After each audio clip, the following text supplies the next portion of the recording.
என்ன ஒரு நோக்கத்தோடு உண்டாக்கி இருக்கிறார். செதுக்கிற மாதிரி சிப்பி செதுக்கிற மாதிரி செதுக்கி இருக்கிறாரு ஒரு காரியத்தை செய்யும்படியாக. அதுக்காக நான் பிறந்திருக்கிறேன், அதுக்காக எனக்கு அறிவை கொடுத்திருக்கிறாரு, அதற்காக எனக்கு வாய்ப்புகளை ஏற்படுத்தி தந்திருக்கிறாரு, அதற்காக என்னை காப்பாற்றி இருக்கிறார், இதுவரை கொண்டு வந்திருக்கிறார். ஆகவே என்ன குப்பை தூசி பூச்சி புழுன்னு சொல்வது மகா பெரிய தவறு. அதை முதல்ல நிறுத்துங்க. அவர் வார்த்தையா பயமில்லை என்னிலே, அவர் வார்த்தையா அழிவில்லை மண்ணிலே, அவர் வார்த்தையா ஐஸ்வர்யம் வாழ்விலே, அவர் வார்த்தையா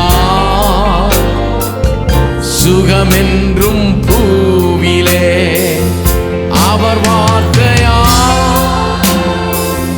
ஜெயமாய் முன்னேறுவே, அவர் வார்த்தையா மீட்பை பெற்றே, அவர் வார்த்தையா ஜெயமாய் முன்னேறுவே,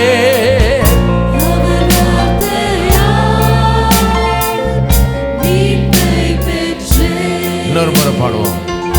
அவர் வார்த்தையா பயமில்லை என்னிலே, அவர் வார்த்தையா அழிவில்லை மண்ணிலே, அவர் வார்த்தையா ஐஸ்வர்யம் வாழ்விலே, அவர் வார்த்தையா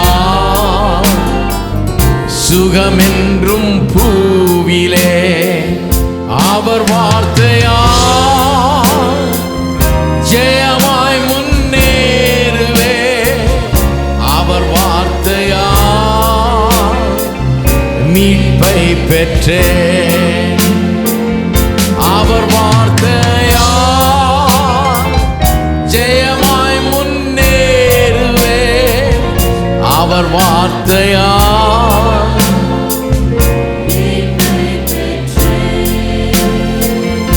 அவர் வார்த்தையா ஜெயமாய் முன்னேறுவே, அவர் வார்த்தையா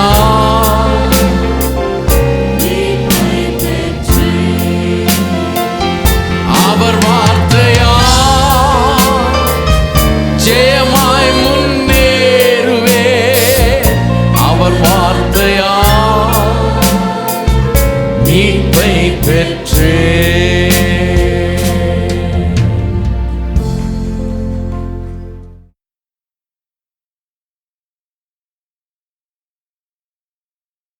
இண்டிவிஜுவாலிட்டின்றது, தனித்தன்மை என்பது கருவிலேயே உண்டாகி விடுகிறது என்பதை அது காட்டுகிறது. அதுதான் அதை சொன்னேன். இண்டிவிஜுவாலிட்டிங்கிறது வளர்ந்த பிறகு, காலேஜுக்கு போய் முடித்த பிறகு உருவாகிறதில்ல, வேலைக்கு சேர்ந்த பிறகு உருவாகிறதில்ல, நீங்கள் டாக்டர் ஆன பிறகு உருவாகிறதில்ல, ப்ரொஃபஸர் ஆன பிறகு உருவாகிறதில்ல, டீச்சர் ஆன பிறகு உருவாகிறதில்ல, உங்கள் தொழிலில் போய் சேர்ந்து நிறைய அனுபவம் வந்த பிறகு இண்டிவிஜுவாலிட்டி உருவாகிறதில்ல. இண்டிவிஜுவாலிட்டி எங்கே ஆரம்பமாகிறது? தனித்தன்மை, யுனிக்னஸ் எங்கே ஆரம்பமாகிறது? தாயின் வயிற்றிலே கருவிலேயே ஆரம்பமாயிடுது. இதை விட ஒரு பெரிய ஆதாரம் தேவையே கிடையாது. யோவான் ஸ்நானகன் எதுக்காக இந்த உலகத்தில் பிறக்கிறான்? அவனுக்கு வேறு எந்த வேலையும் கிடையாதுங்க. அவனுக்கு வக்கீலாக போகிறதில்ல, டாக்டராக போகிறதில்ல, டீச்சராக போகிறதில்ல, இது வேறு எந்த நோக்கமும் கிடையாது. அவன் எதுக்காக பிறக்கிறான்? பிறப்பதே உலகத்தில் எதுக்காக? இயேசுடைய முன்னோடியாக இருந்து இயேசுவுக்கு வழியை ஆயத்தப்படுத்தி இயேசுவுக்கு முன் செல்லக்கூடியவனாக அவன் இருக்கிறான். ஒரு நோக்கத்தோடு பிறக்கிறான்.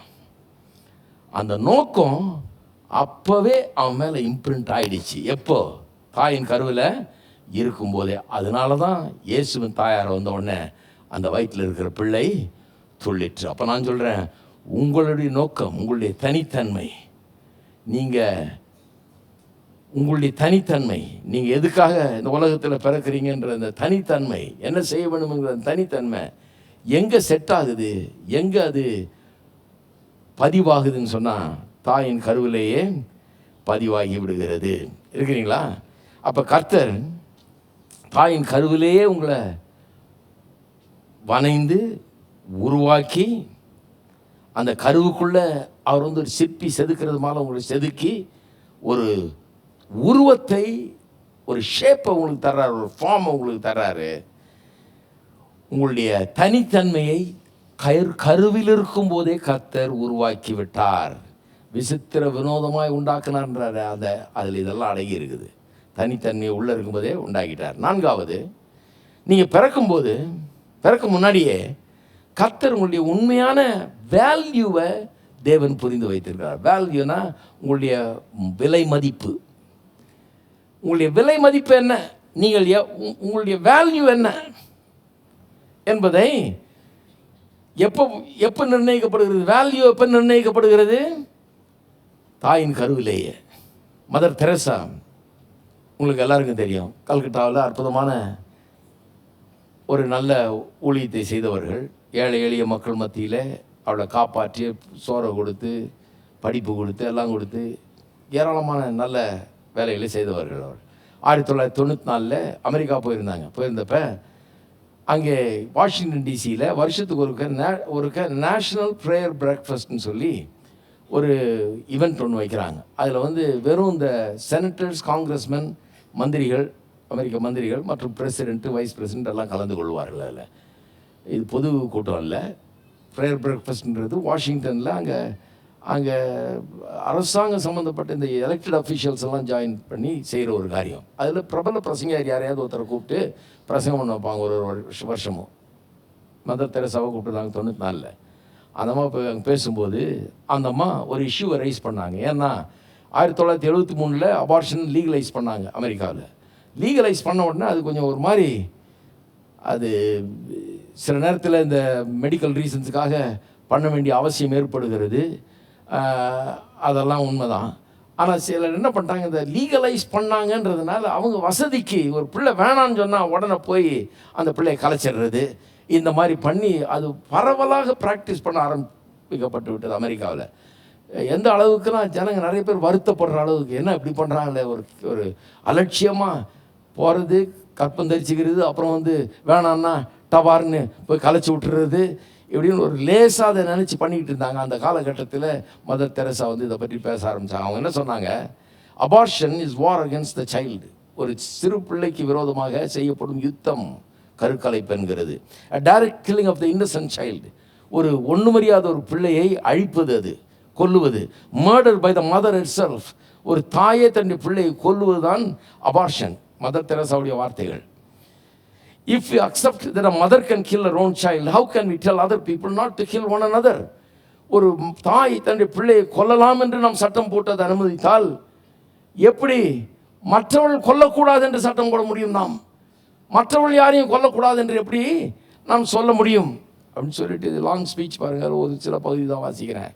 அதுக்கப்புறம் அந்த அம்மா சொல்கிறாங்க, please don't kill the child. அந்த பிள்ளையை தயவு செய்து கொல்லாதீர்கள். I want the child. அந்த பிள்ளையை எனக்கு தாருங்கள். Please give me the child. I am willing to accept any child who would be aborted and to give the child to a married couple who will love the child and be loved by the child. என்னிடத்தில் அந்த குழந்தையை தாங்க, உங்களுக்கு வேணான்னா கலைச்சிடாதீங்க, எங்கிட்ட தாங்க, அந்த பிள்ளையை எடுத்துகிட்டு போய் ஒரு நல்ல திருமணமான தம்பதிக்கிட்ட நான் தர்றேன், அவங்க அதை நேசிப்பாங்க, அந்த பிள்ளையும் அவர்களை நேசித்து அந்த நல்ல குடும்பத்திலே வளர முடியும். From our children's home in Calcutta alone, we have saved over 3,000 children from abortion. கருக்கலைப்பில் அழிக்கப்பட இருந்த 3000 பிள்ளைகளை எங்களுடைய கல்கத்தா சிறுவர் விடுதியில் காப்பாற்றி நாங்கள் கொண்டு வந்து எங்கள் சிறுவர் விடுதியில் 3000 பேர் அப்படிப்பட்டவர்களை வளர்த்து ஆளாக்கி இருக்கிறோம் அப்படிங்கிறாங்க. These children have brought such love and joy to their adopting parents and have grown up so full of love and joy. அவங்க எந்த குடும்பத்தில் தத்தெடுக்கப்பட்டார்களோ அந்த குடும்பங்களில் பெரிய சந்தோஷத்தை இந்த குழந்தைகள் கொண்டு வந்திருக்கிறார்கள், வெற்றிகரமாய் வாழ்ந்து கொண்டிருக்கிறார்கள் என்று மதர் தெரசா அந்த அமெரிக்கன் பிரசிடென்ட் முதற்கொண்டு எல்லாம் உட்கார்ந்துருக்கிற அந்த ஆடியன்ஸில் சொன்னார். எல்லாம் அப்படியே நிசப்தமாயிடுச்சான். அப்படியே எல்லாம் அப்படியே குவாய்ட்டாக கேட்டுருக்குறாங்க. இந்த அம்மா சொன்னது, பொண்ணுடாதீங்க, என்கிட்ட கொடுங்க, நான் காப்பாற்றுறேன் அந்த குழந்தைய, ஒரு குழந்தைய கூட கொல்லாதீங்க அப்படின்றாரு. ஏன்? அதில் என்ன இஷ்யூ? இது வெறும் அபார்ஷன் இஷ்யூ கிடையாது, அதோட பெரிய இஷ்யூ.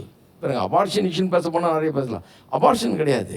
இது என்ன பெரிய, அதோட பெரிய இஷ்யூ. என்ன இஷ்யூனா, the value of a human being. ஒரு மனுஷனுடைய விலை மதிப்பு என்ன என்கிற அறியாமை உலகத்தில் இருக்கிறதுனால இப்படிப்பட்ட அலட்சியமாய் செய்யக்கூடிய காரியங்கள்லாம் நேரிடுகிறது. அலட்சிய போக்கு காணப்படுகிறது. எப்படி வேணா பண்ணிக்கலாம், நமக்கு இஷ்டம் தான் வச்சுக்கலாம், இல்லைன்னா கலைச்சிக்கலாம். சில நேரத்தில் மெடிக்கல் ரீசன்ஸுக்காக அதெல்லாம் பண்ணுறாங்க, அதெல்லாம் ஓகே. ஆனால் இந்த மாதிரி ஒரு அலட்சியமாக எனக்கு இஷ்டம் தான் வச்சுக்குவேன், இல்லைன்னா கலைச்சிக்குவேன், ஏன் இஷ்டம் அது, வச்சுக்கிறதுனா வச்சுக்கலாம், கலைச்சிக்கிறதுனா கலைச்சிக்கலாங்கிற அந்த போக்கு வந்து எங்கேருந்து வருது?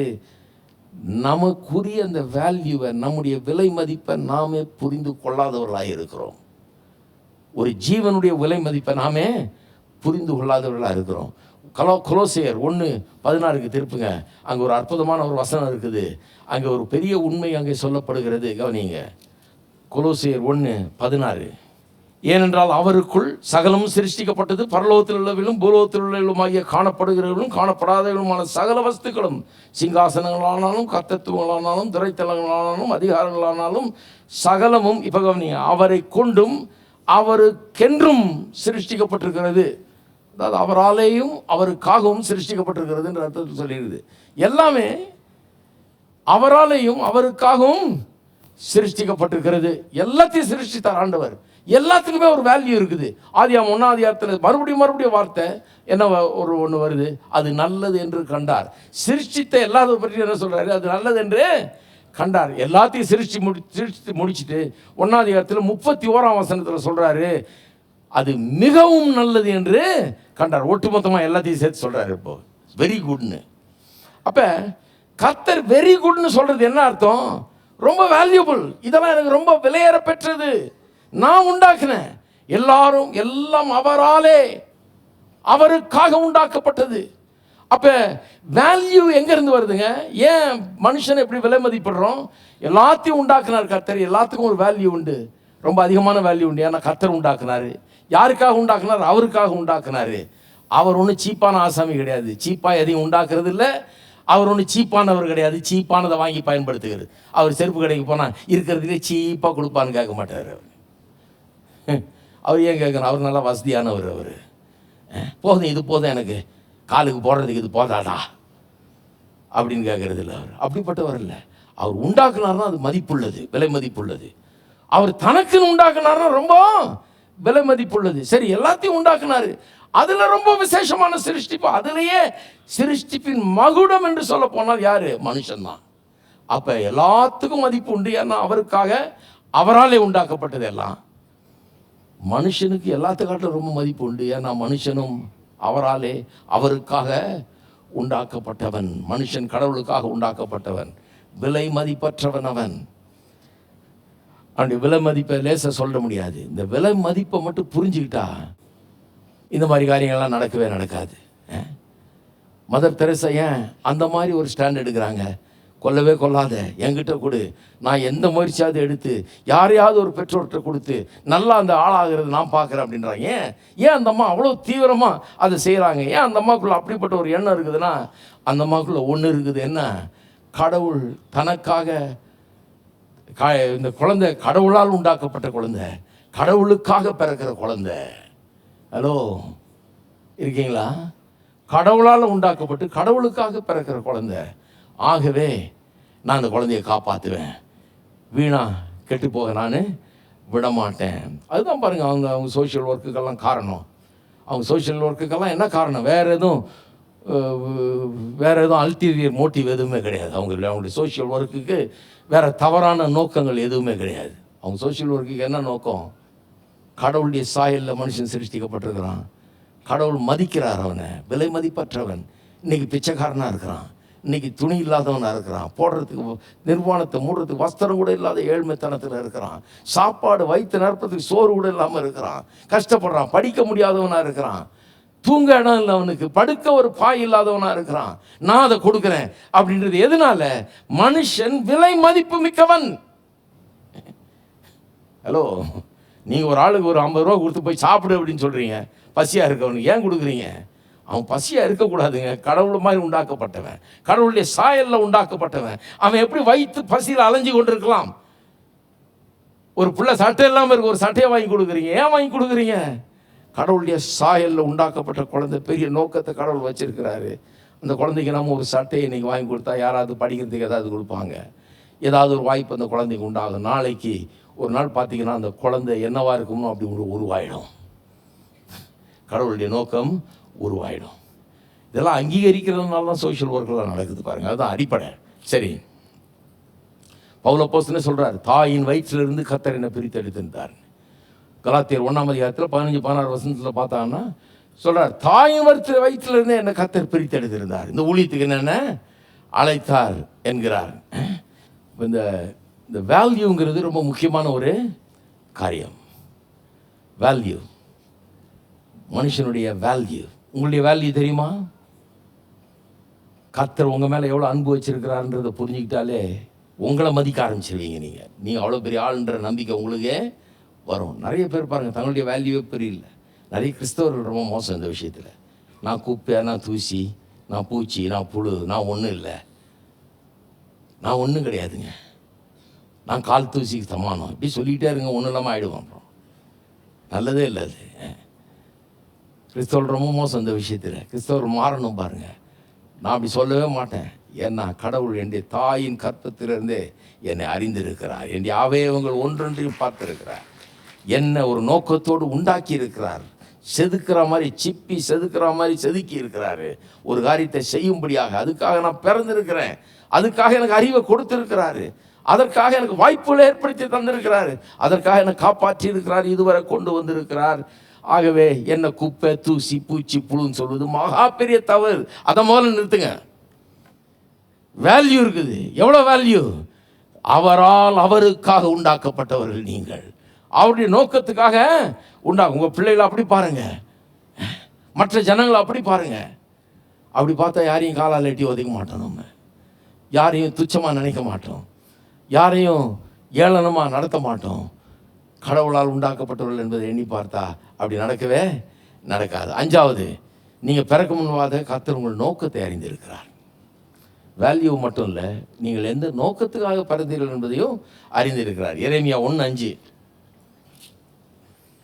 நான் உன்னை தாயின் வயிற்றில் உருவாக்கும் முன்னே உன்னை அறிந்தேன், நீ கற்பத்திலிருந்து வெளிப்படும் முன்னே நான் உன்னை பரிசுத்தம் பண்ணி உன்னை ஜாதிகளுக்கு தீர்க்கதரிசியாக கட்டளையிட்டேன். 4 காரியம் சொல்றார் கர்த்தர்.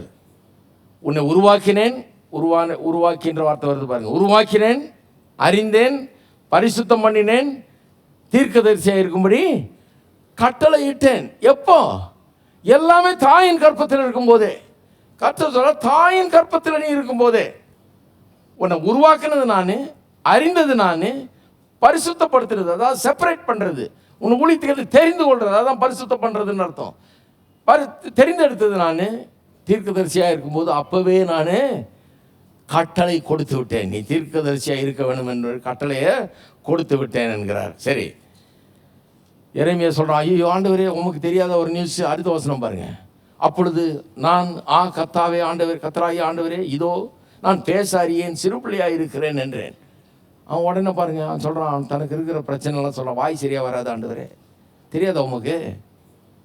நீர் நல்லா யோசித்து பார்த்து இது வேலையை செய்யணும். நீர் ஊழியத்துக்கு ஆள் வேணும்னா நல்லா அழப்பார் ஆண்டவரே. நம்மளுக்கு பேச்செல்லாம் சரியா வராது, நான் சிறு பிள்ளையாக இருக்கிறேன், எனக்கு பேச வராது.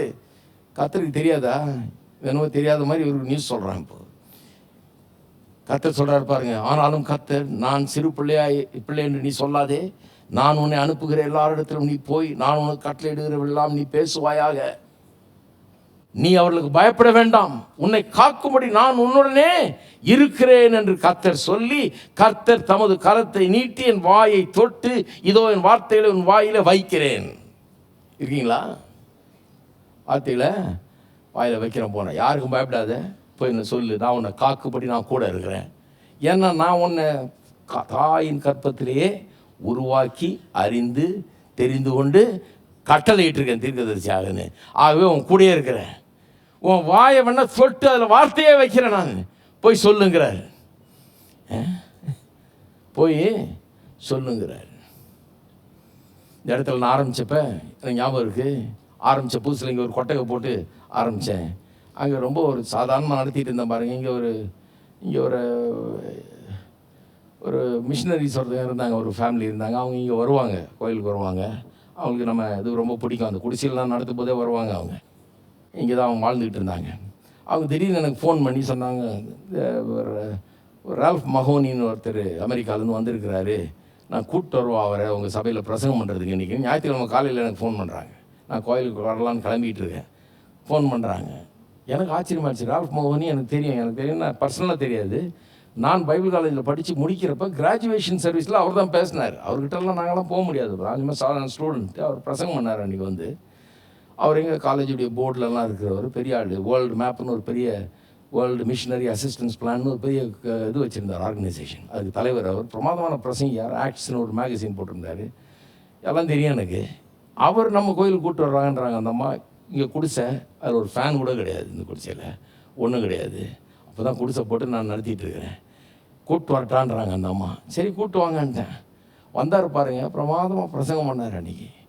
அவர் அருமையான பிரசங்கியார்.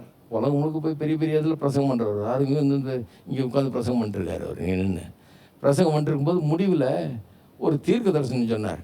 நான் தீர்க்க தரிசனத்துக்காக அலைஞ்சு ஓடுற ஆள் கிடையாது பாருங்கள். ஆனால் அவர் இங்கே வந்து சொன்னார் தீர்க்க தரிசனம் எனக்கு.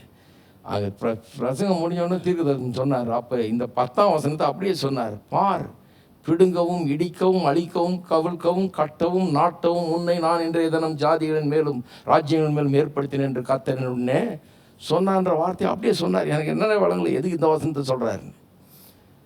நான் எங்கே இடிக்க போகிறேன், இது பண்ண போகிறேன்? நான் இப்போ ரொம்ப சின்ன ஆள், 30 வயசு தான் எனக்கு. அப்போ தான் ஆரம்பிக்கிறேன் பாருங்கள். எனக்கு எதையும் இடிக்கணும்னு எண்ணம் இல்லை, பிடுங்கவும் எண்ணம் இல்லை, அழிக்கவும் எண்ணம் இல்லை, கவிழ்க்கவும் எண்ணம் இல்லை, நாட்டவும் முடியும்னு நான் நினைக்கிற ஆள் இல்லை. ரொம்ப சாதாரண ஆளாக இருந்தேன். சொல்கிறார், நீ அதெல்லாம் பண்ணுவேன். இந்த இடத்துல ஒரு முனையிலிருந்து இன்னொரு முனை வரை ஜனக்கூட்டத்தை பார்க்குறேன். எங்கேயுமே உட்கார இடம் இல்லாத அளவுக்கு ஜனக்கூட்டம் நிறைந்திருக்க காணுகிறேன் இந்த மைதானம் முழுக்க. எதிராய் செயல்படுவோ என் பக்கம் வருவார்கள். என் ரட்சகர் எனக்குள்ளே, இதை இவ்வுலகும் அறியும். எதிராய் செயல்படுவோ என் பக்கம் வருவார்கள். ரட்சகர் எனக்குள்ளே, இதை இவ்வுலகும் அறியும். ஜெயம் எடுப்பேன், ஜெயம் எடுப்பேன், இயேசு நாமத்தில் ஜெயம் எடுப்பேன். தோல்வி எனக்கில்லையே, நான் தோற்று போவதில்லையே. ஜெயம் உண்டு இயேசு நாமத்திலே, ஜெயம் உண்டு இயேசு நாமத்திலே. பயமில்லை பயமில்லையே, ஜெயம் ஜெயம் தானே. பயமில்லை பயமில்லையே, ஜெயம் ஜெயம் தானே. ஜெபத்துக்கு பதில் உண்டு, இயேசு நாமத்தில் ஜெயம் உண்டு.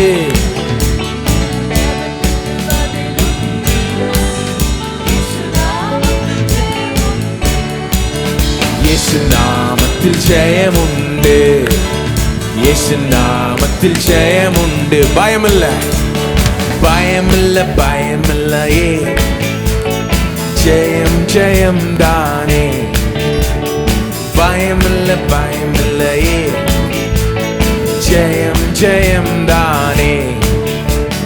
ஜெபத்துக்கு பதில் உண்டு, இயேசு நாமத்தில் ஜெயம் உண்டு.